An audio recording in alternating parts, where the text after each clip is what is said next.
Just always in my mind, I have that verse, not always, but whenever I'm able to be conscious of this. Teach me to number my days so that I may attain a heart of wisdom. And I'm still working on that. Welcome to my synagogue.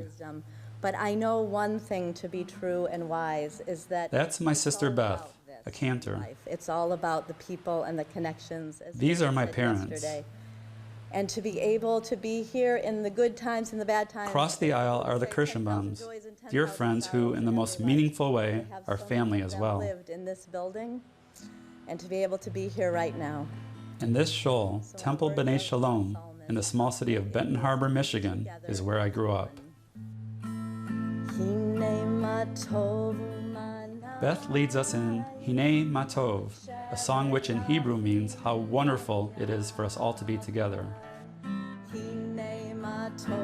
It's true, it is wonderful. But the emotions beneath are complex. There's sadness, a sense of loss, and even fear about what will become of the community my parents and grandparents and generations of Jews before me created. And there's also a profound irony.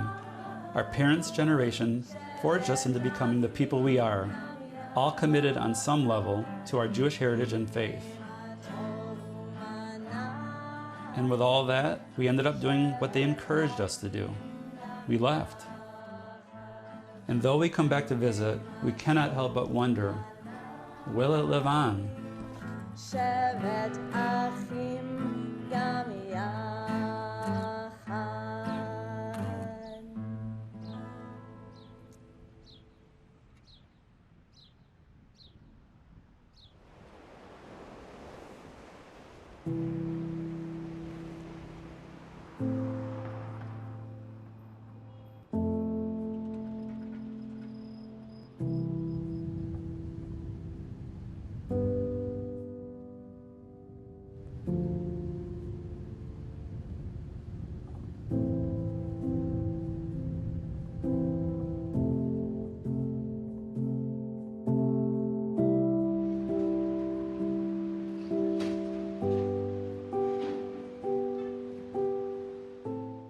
I'm Jonathan Levin, and as funny as it may seem, now I'm an immigrant.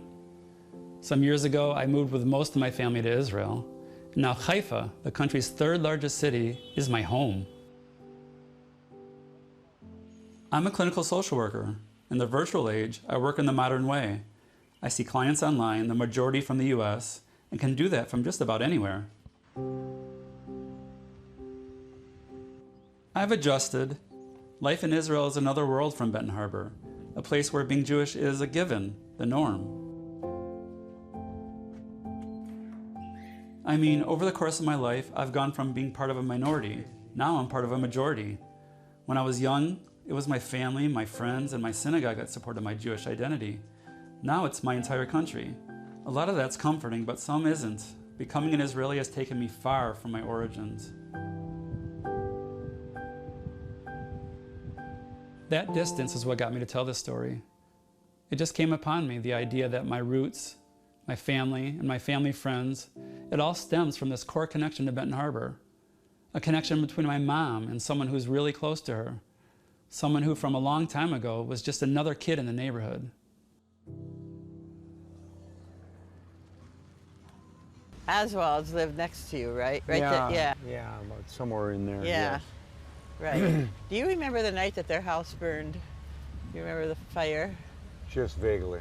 Somehow I remember being awakened. It was wild. On a hot July day, my mother, Sandra Levin, and her lifelong friend, David Kirschenbaum, take a walk with me on Thresher Avenue in Benton Harbor. Exactly. This is where they grew up, right across the street from one another. Amazingly, they were born just one day apart in December 1938. Was this your driveway?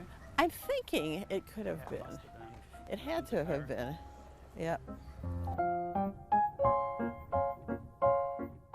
That's David as a toddler.